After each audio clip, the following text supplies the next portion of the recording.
Let the power of spirit enliven us.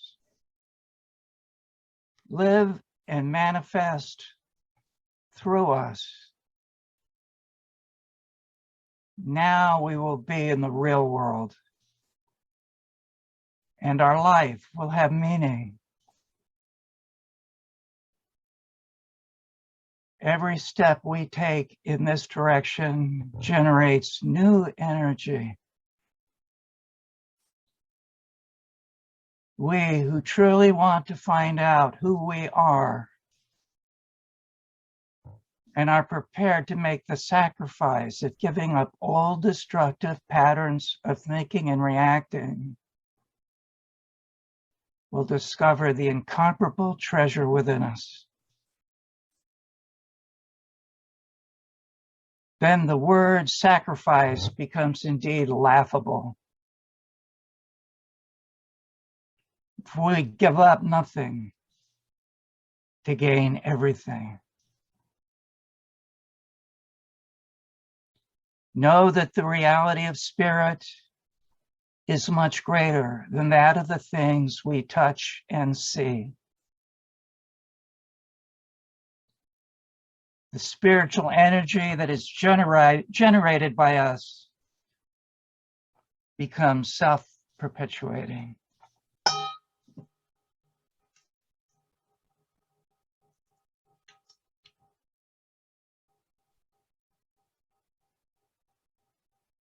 Welcome, everybody. Welcome to our Pathwork Village, and thank you for your participation.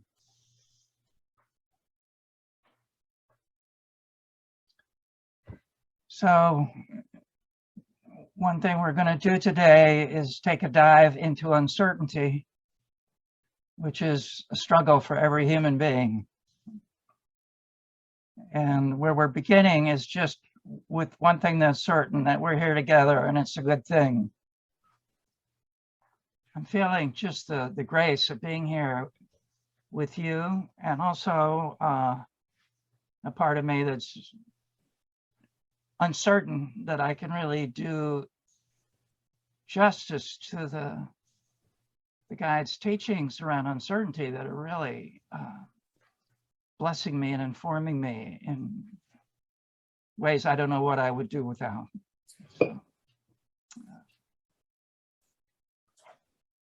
So I'm going to do some words now, and I ask for your patience. Mostly they're the guide's words.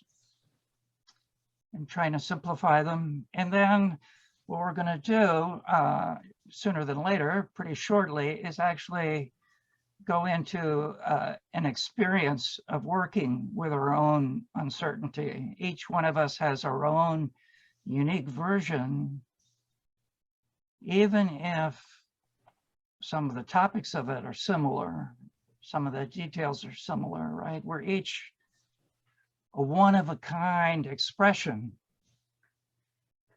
of the divine. Each one of us is like a piece of stained glass in a stained glass window, or like a tile in a mosaic.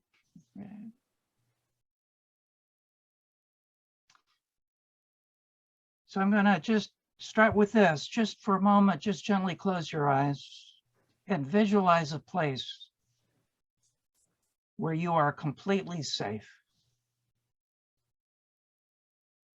from any harm, any threat, any disturbance or distress. Notice I didn't say imagine, I said visualize. Visualizing is a human superpower in the real self. It's how we create reality. Nothing happens without a vision of it first. And the vision is the creative first step in manifesting. So just take a moment and just gently float in this place. Coming back to the circle.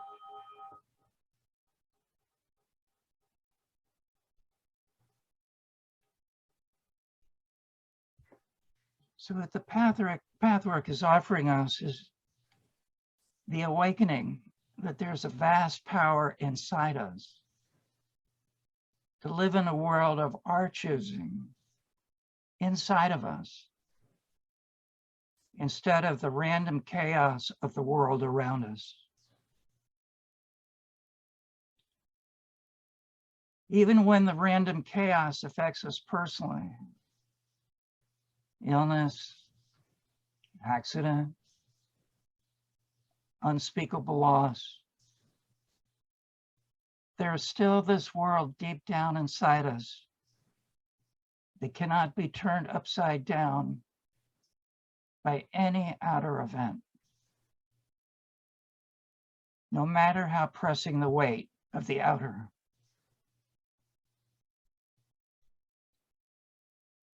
This inner world can receive and integrate any possible human experience, no matter how challenging to our body, our mind, our heart.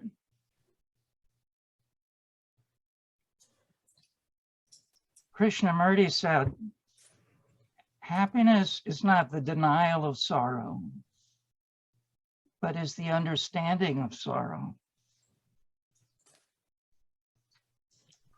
Here we're going to say, happiness is not the avoidance of uncertainty,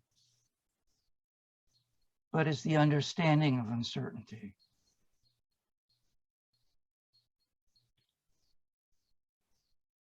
Life is, in fact, impermanent. Life is, in fact, uncertain.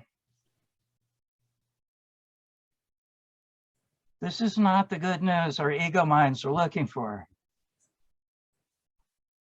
This is one of the Buddha's Four Noble Truths, and it's actually more hopeful than it sounds. Why? Because in the most difficult of times, the Buddha taught us that it's possible to experience more happiness and less suffering, even if nothing in our life changes on the outside.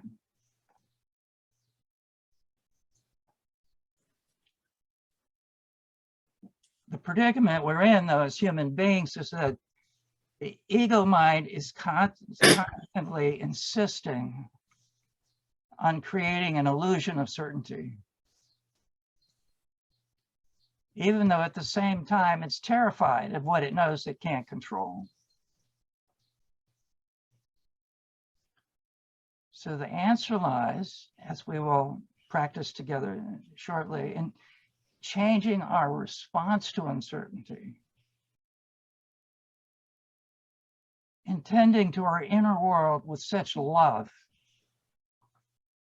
and dedication that we truly do begin to experience the outer world in a new way, from the inside out.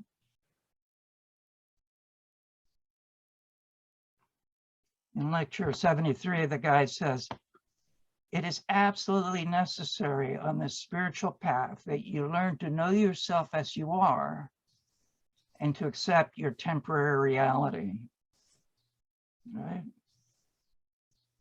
Well, what's that temporary reality? Being a human being is actually the most vulnerable experience in the universe.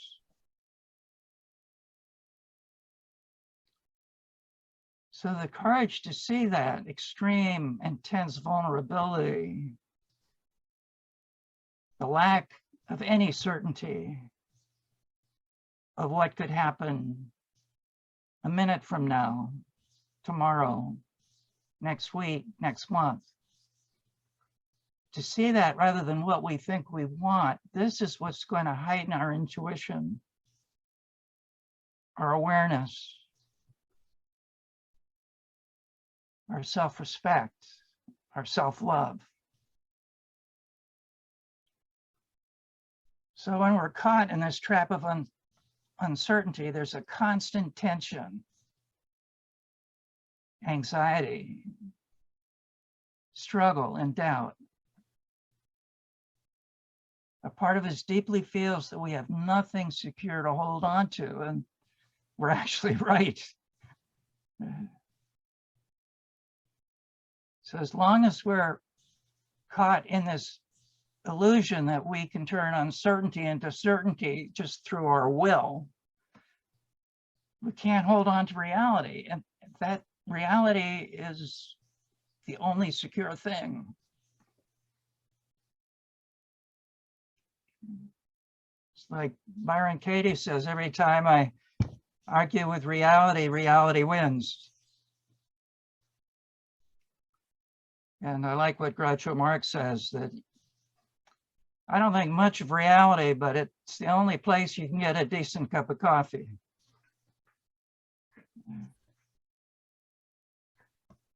So the guide is pointing us in this direction, that the only safety lies in the eternal, flexible truth of the life stream, which is independent of any of our small wish fulfillments of what it would mean to be safe. So the way I understand the trap we get into as human beings is reality is not what is around us, it's what's inside us. Just let's let that sink in for a moment. Most of us are caught in the trap, actually, of assigning reality what's going on around us and doubting what's going on inside of us. Afraid to really look at it. So around the topic of uncertainty, the guide goes right to the subject of death, right? Which is maybe the most complex thing for the human mind to grapple. I really don't think it's even possible for the human mind to understand its own mortality. And here the guide is saying, it's not just the physical death I want you to look at. It's the little dying that happens every day. So the guide tells us that the general knowledge that life goes on, blah, blah, blah, and that death is an illusion, that's not enough. That's faith built on sand, the guide says. The guide's inviting us to do is to take a great courageous step to face our uncertainty and our fear that each one of us has, and come to terms with them by accepting the unknown, that we really don't know what's going to happen. When we do this, we build up strength and make room for really unshakable conviction deep down and the experience of spiritual truth. The guide says, then it will become part of you because you then learn to live. The life force will be released, and a great measure of your longing for bliss will be fulfilled while still on earth.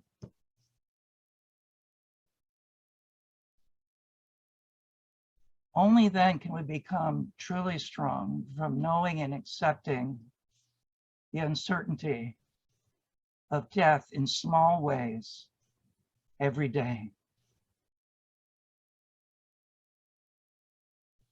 And this strength doesn't come from turning away from our outer experience that's triggering our uncertainty, our fear, our doubt, right? But by turning to the impact it has on us.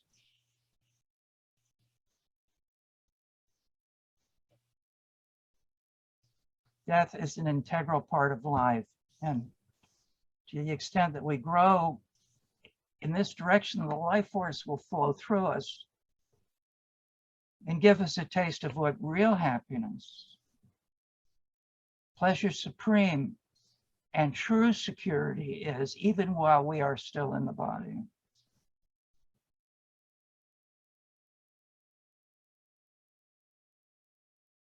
So the guide invites us to consider this sentence. I am now aware that I still fear death, but I will learn to accept what cannot be avoided, and thus I will eventually lose my fear. And this applies to every other negative facet of life. And we're really called to practice this every day. So visualize for a moment the soul movement of tensing and letting go. When we struggle away from something frightening, we tense up and pull away. And a key teaching of the Pathwork is this very pull and tension away from something actually pulls us into it.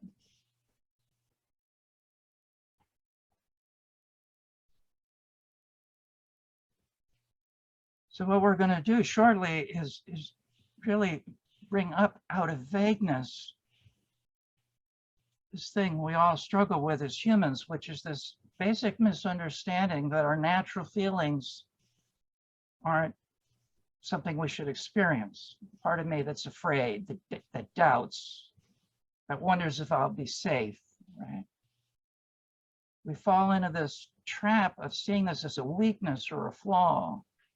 If we were really spiritual, we wouldn't do that. Well, the guide calls this a misunderstanding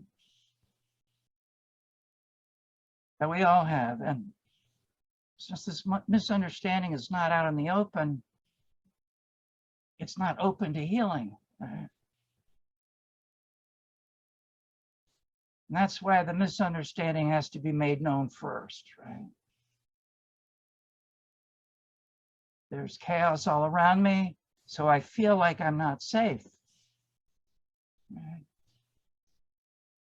Well, we can't just dismiss that misunderstanding or that turning to the human being that needs help with this real feeling of threat, of insecurity.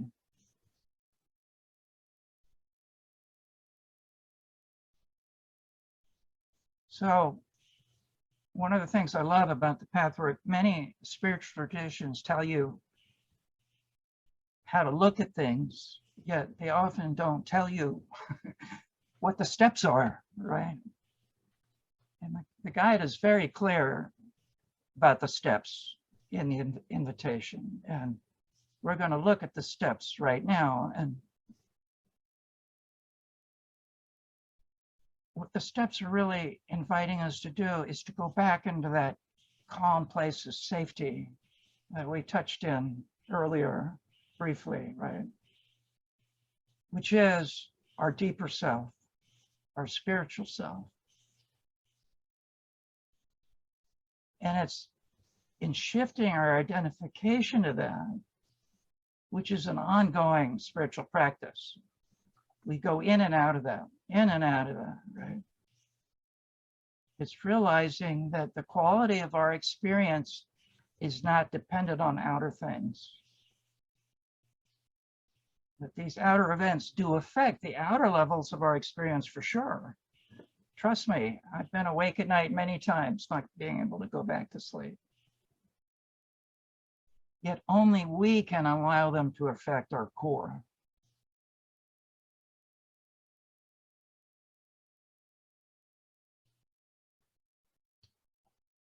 So, what does it take to shift our identification to the real self? And I have some steps here that I'd like to share with you. But first, let's look at Susan's chart here, right? The full spectrum pathwork is really about understanding that the part of us that's struggling with uncertainty, the mind, the body, the human level, right? It's just a small aspect of who we truly are. We're part of the earth. We have a soul. And even more importantly, we're part of this vast, dark blue ocean of being, right? And this is not philosophy or metaphysics. This is an experience we're being invited to connect with. This is the only certainty that there is that no matter what happens on those outer levels, the real nature of our being is untouchable. And that's something you hear in many schools of wisdom, yet it has to be an experience, and there are steps that we can take to reach that experience. So what does it take to actually practically shift from the ego mind to the soul? Okay? Identification. Well, the first is desire. We have to really want to do that. It's simple, but it's not easy. That's the thing about those simple things, right? They're the most challenging. So we can have the desire. We also need to be willing. We all know we can want something without being willing to do what it takes to get it, right? So don't look at any of these as requirements. See them as stepping stones, right? So from desire, we find our willingness, and from our willingness, we're really called to be in curiosity, to just notice what's going on inside of us and around us, and how they affect each other. That's the school we're called to be in, each one of us, our own school of observing ourselves without judgment. And the curiosity leads to the cultivation, remembering to do this over and over every day. And when we forget, when we get busy, I want to come back, you know, I feel the desire, then the willingness, the curiosity, and the cultivation. And to really carry us through it, we need resolve now, right? It's like an Olympic athlete. We're going to do our training every day. And when we forget, we're going to come back to it. And this list will actually go out in an email later. So, and from the resolve is the practice. And the practice is really steps 1 through 6, over and over again. So right now the list looks pretty straightforward, but what happens is a day goes by and now it looks like this, right? Oh my God, where do I start? Which one's more important? What was that he said? Where's that numbered list, right? Well, actually, it doesn't matter. It doesn't matter where you start. Because sometimes we don't have the desire, but the willingness says, let's pick it up. Right? Sometimes we don't have the desire or the willingness, but the curiosity says, is it actually true? My life could be different? I mean, really, after all these years? Right? Sometimes we don't have desire or willingness or curiosity or resolve, but we have a practice. All right, I'm going to pick it up. And the practice is really remembering what we're trying to do is to shift my identification from being in this body at this age with this color hair, eyes, this set of ailments and imperfections that, you know, I judge or worry about, right? All of which are real only on the most superficial level. That the plight of every human being is we forget who we are, right? A spiritual being on a temporary human adventure.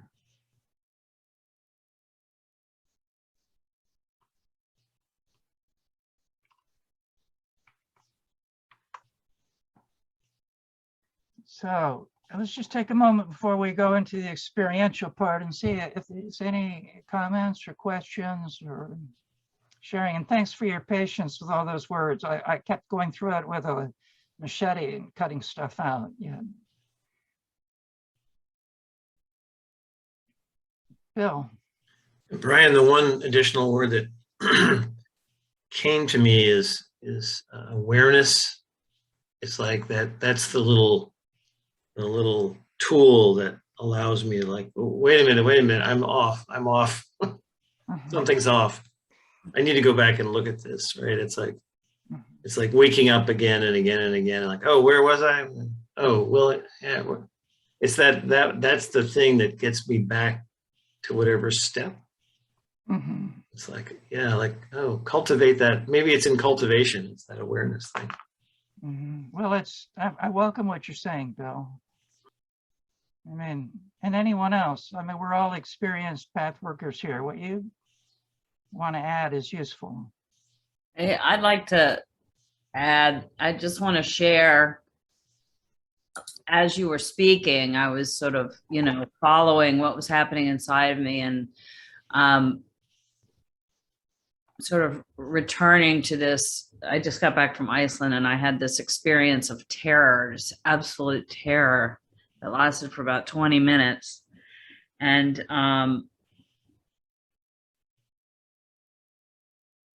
what was coming to me was that, with uncertainty and the terror of uncertainty, I just want to identify with my soul level so it'll go away, And it was like, no, I think this terror came up because it wants me to meet it, not just get rid of it, but meet it fully.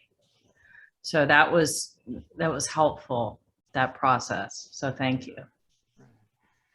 And thank you for making that clear, Beth, because the guide speaks to that directly. And I didn't mention it explicitly, that we're not trying to turn away from what the human being is feeling. We're really wanting to identify with the soul that can be there with the human being, right? Otherwise, it's just spiritual bypassing, right? And what we're going to do actually in the experiential is each, in some privacy, have a chance to connect with our own terror, right? Because that's the part that says, I need something more than I've been doing up till now, right? That's part of what motivates us to break through this resistance that the ego mind has to not escape from the human to the divine, to bring in the divine to the human experience. That really, uncertainty is just terrifying, really. You can't look at it and experience it without realizing there's just no way to deal with this on the ego mind level. There's no way to explain away the fear. We can push it in the closet and slam the door, yet we're having to hold that door shut the whole time, right?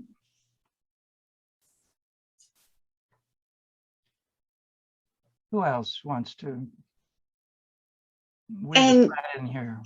Yeah, and for me, like, I feel like there's this certain unwillingness to be in the discomfort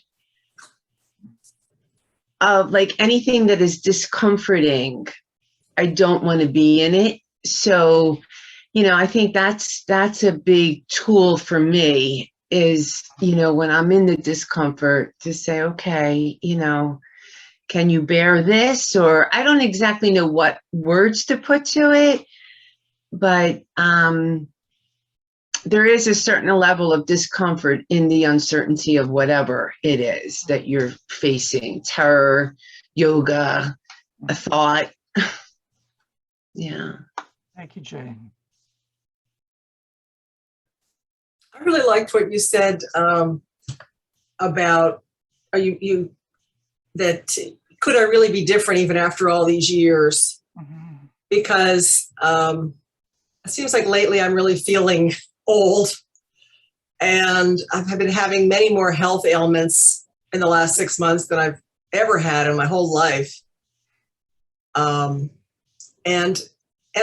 I feel like a kind of pessimism starts setting in that says,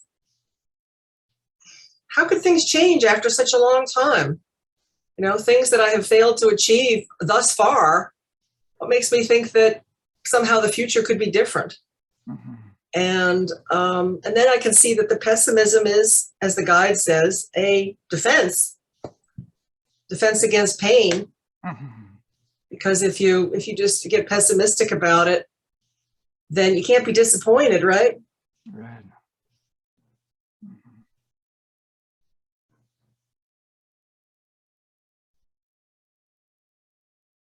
Mhm. But that pseudo protection of you can be miserable, but you won't be disappointed. Right. That's right. Let's just stay in a steady state of misery rather than have hope and then that, Right. that roller coaster ride down the other side. The lower self is saying, look what I'm doing for you. Protect you from any disappointment. Yeah. I'd like to make a comment about the pacing of things, the pacing of the experience of terror. In that, I think of our bodies in terms of integrating the spiritual with our physical, that at least what I've studied is that our nervous system can only tolerate so much terror, so much panic, so much distress. We do need to be with it and face it.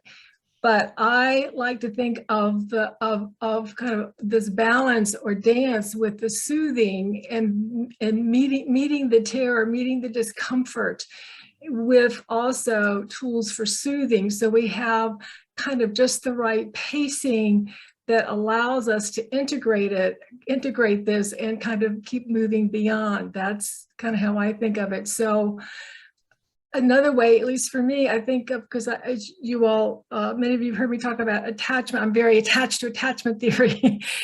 And in that, for me personally, I know the concept, the researchers who developed attachment theory talked about the safe base and how the nervous system, our body relaxes when we're connected to our safe base so we can tolerate distress. And I kind of think of that as God. Like if I feel like God is my attachment figure, if I use God as my attachment figure, then I feel a certain comfort and I'm able to navigate and be with whatever it is whatever charge, whatever physical or emotional charge I'm having. So just would add that to is my kind of concept of how I think of doing this. Thank you, Chris. I'd like to follow up on that because interestingly enough, in this situation I was in Iceland, I didn't have that option. I was on a road, a high mountain road where the clouds were on either side and you couldn't see anything and you couldn't turn around, you couldn't escape it. I was like stuck with my terror. There was nothing I could do. And of course, some of it is because I have a fear of heights. So some of it is not all real, but I was in that place. And so that's why it's curious to me, because if I'm intentionally doing my work, I can come back to that safe place. Mm-hmm. But there are situations in life where we're not given that opportunity. And so my question is, really is like, what does that experience mean for me? That I had that, that I had this situation where it felt like I was going to die. Mm-hmm. And I couldn't leave that feeling. There was nothing I could do about it. And I wasn't even driving. Right. But Chris, as you were saying that, I had this experience where you're saying like the comfort thing. Mostly as we're up on this high mountain, gravel, narrow road, there's no guardrails, So, I mean, it was all these metaphorical things. But when I came to this one guardrail, I was like, guardrail. It was like my attempt to say, okay, okay, calm down, you know? But yeah, so I'm just curious about like, what is that a metaphor for in my life? Right. Yeah. Well, Beth, what you say, what it brings up for me is the terror is real. It just may not be true. It makes it no less real to the human being, right? And Chris, you were going to say something? Well, I just would say, I really hear you, Beth. And that's like what panic attacks. I mean, it's very common for people to have, just really hard. I mean, panic attacks, you feel like you're going to die. I mean, something that's what was happening. And I would say that the tool, and not that this doesn't take the terror away, but allows us to tolerate it and be with it, is the breath. I mean, what we do in Pathwork, the breath, pressing our feet into the floor. That's what I mean in terms of resource. That's right. Yeah. So I welcome what you're saying, Chris. And I also want to say, in this context around death, with the guide is saying, you are going to die. Right. And Right. not only on the physical level, but there will be some death to a terror day to day. And having both tools available, one is the one you're offering, which is, how do I actually comfort myself while I'm going through this, right? And the other is the safety of turning to the deeper self, the spiritual self, God in me as my own attachment object. That, okay, I'm actually terrified right now. And can I have some part of me that can also shift my mental picture, my mental identification enough to include that, and I'm completely safe. I can hold the terror and the safety at the same time. This is the non-duality that the Pathwork is so good at, right? Yes, exactly. That's what I'm saying. Yeah. Okay, well, we're ready. And I want to just call out Janelle, William, Charles, and Darlene, because we can't see you. And the only thing about that is we're going into breakout rooms now. And my concern is you'll be put in a breakout room and not really be there. So if you're there, just good. Thank you. All right. William, are you with us? Yes, I am. Good. Okay. You can stay in a breakout room like that. Charles? I see And this is Darlene. Darlene, and I think I'm here. Okay. And Charles? I'm in and out. Okay. So this is what we're going to do in the breakout room. Okay. There'll be 3 of us. And you're going to take turns. We'll send the instructions out in a chat. You'll have it in the breakout room. Take turns going around and naming an uncertainty that weighs down on you, right? And share how it feels to have that uncertainty. Let the feeling energy come forward. Let your body show how it's impacted. And visualize that soul movement of tensing. And then the next person, and the next person. And then after each has shared an uncertainty, visualize together going down deeper into being. Down into that inner sanctuary of refuge and safety. And visualize the soul movement together of letting go. And then go back around again. Each person connecting with a personal uncertainty, and then to 3 people have shared, dropping down again. And what we're looking to do here is imprint a pattern on our soul substance that we can take back to life, right? So let the uncertainty be real, how it affects you and the sharing, and give your heart's consent to dropping down together with your brother and sister into that inner sanctuary. Okay. And at some point, we'll all be whisked back together with the magic of Zoom into group. Welcome back, everybody. let's just take a few moments and say what it was like for you. What can you say to help us share your experience? Witness it. I really liked it and I wish we had more time. Yeah.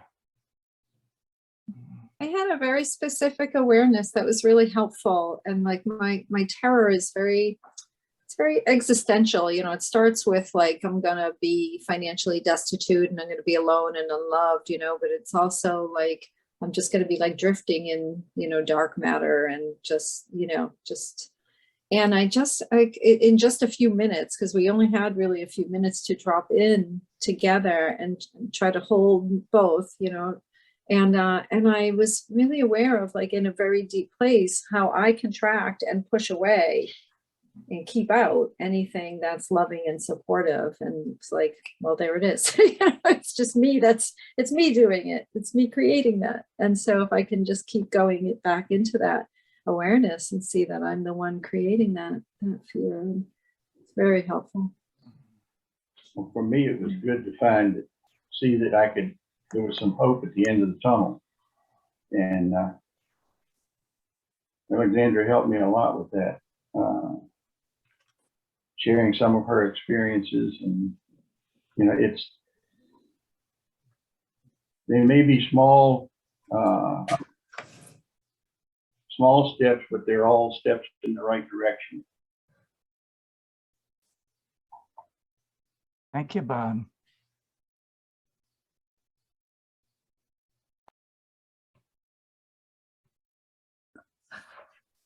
I found it very powerful and comforting. I felt like, as the whole Zoom experience has been, but being in the breakout sessions, it's like being in it together, witnessing each other, for me just was a comforting, like we're in this together, and sort of helps the charge kind of dissipate.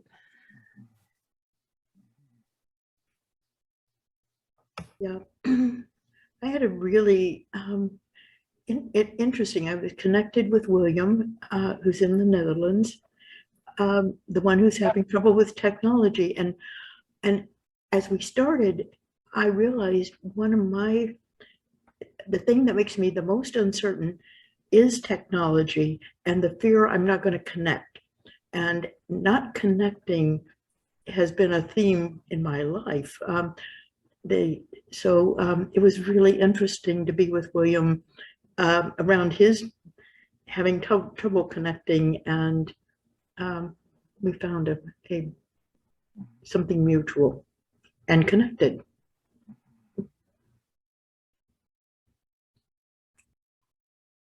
Thank you, Janelle. I'd like to share. It was really nice to get to meet somebody new. I hadn't met Bob before.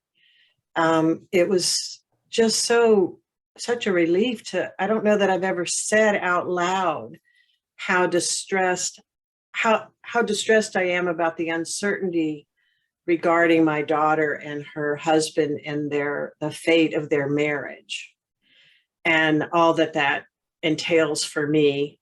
And it was just so helpful to have Bob to hear it, and to just to say, I really understand that.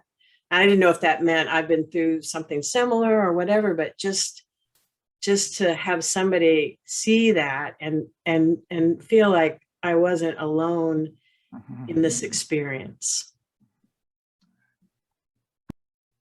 Thank you, Alexandra. And what you're saying actually leads me back to what Chris was saying earlier. The purpose of shifting our identification to the deeper self, the larger self, is not to escape what we're feeling. It's to hear this very voice that you heard from Bob, right? There's a presence in us that says, I understand.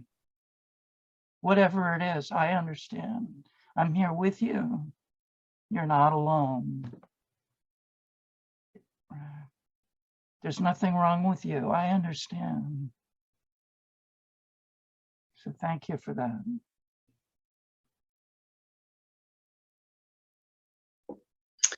You know, I think what I got is there, you know, that deep uncertainty of will I be okay?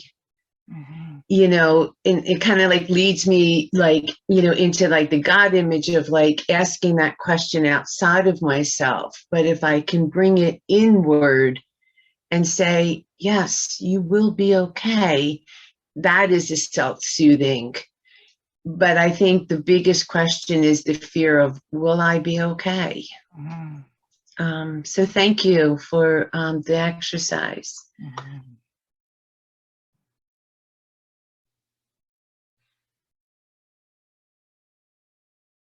Thank you, Jane. And this is Bill. I'm with the importance, for me at least, of an earth element connection to make me feel calm in my body. Like I just have this instinct that's emerged in the last 10 years where wherever I am, I need to go and find a tree or a rock to sit with, to feel really solid, grounded, and safe. So there was an image like that came up for me. And I was noticing, like, yeah, earth is right above soul. in Susan's diagram, like, yep, right. That's where I go.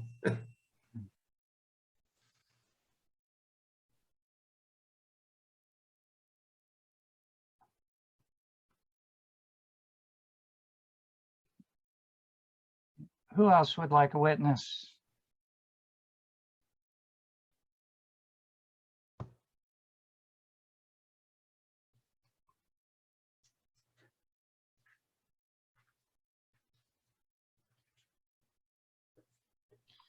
So I want to make sure, because I don't think I've made it clear, that what we're looking for is an experience that we can feel of that larger self. Just knowing that it's true doesn't really help us. And the irony that what keeps us from connecting with that deeper part of ourself is not wanting to feel the feelings of the terror, the uncertainty.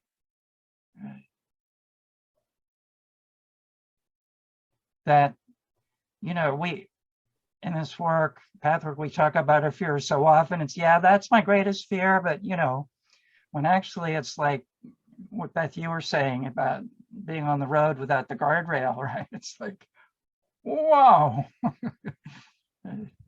Yet if we can just turn to the fear, that's what allows the larger self to step in and be with us in that fear. The willingness, yeah, this is really scary.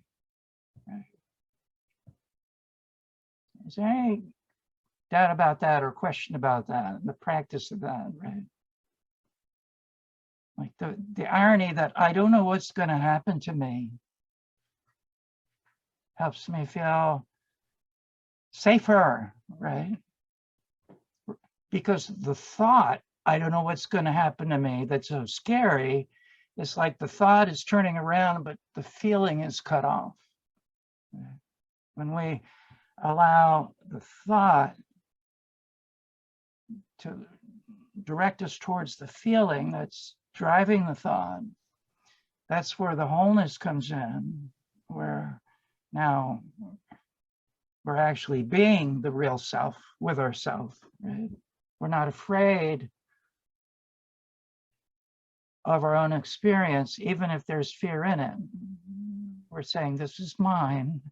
I can trust that, right?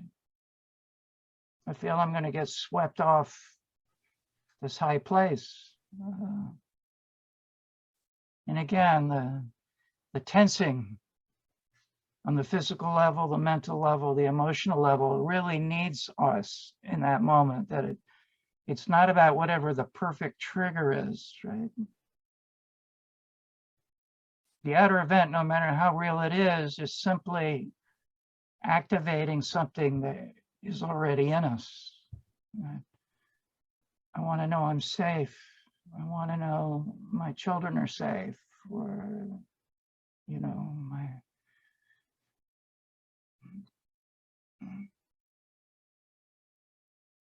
anything else before we come in for a landing here together? And at 12:30, we're going to stop in 2 minutes. Yet we're going to hang around. Anybody who wants to for 15 minutes for our coffee and donuts.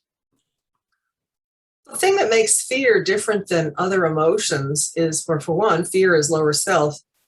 And say sadness, for example, and I've got lots of experience with being sad, crying, and then feeling better. Mhm. You know, going into the sadness and kind of moving through it and coming out on the other side. Well, I'm sure we're all familiar with that. But with fear, it doesn't seem to behave like that. It sort of seems like the more I focus on it, the worse it gets. Which definitely leads me to want to just kind of shy away from it, you know, focus on something else rather than, I mean, it feels like focusing on fear just tends to kind of ramp it up. So I want to close with these words from the guide. Okay. There is no standing still. If you stand still, you confine yourself.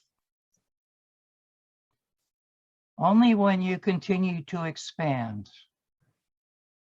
can you truly become yourself. A beautiful golden force wants to work its way through your clouds. The clouds will disperse more and more. Merely wanting it, the clouds become thinner. To whatever degree you hide yourself from yourself, the golden sun and force cannot come through.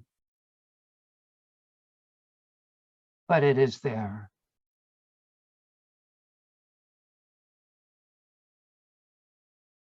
Thank you, everybody. It's wonderful to be here. Thank you for your essential place here in our circle. And really, it's not just a phrase. It's not just words. Thank you, Brian. Thanks for making the village. Yes, Thank you, Brian. Thank you. Thank you.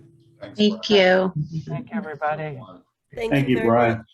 That was really enlightening, Brian. Thank you so much. Thank you. Hmm. Who brought the donuts?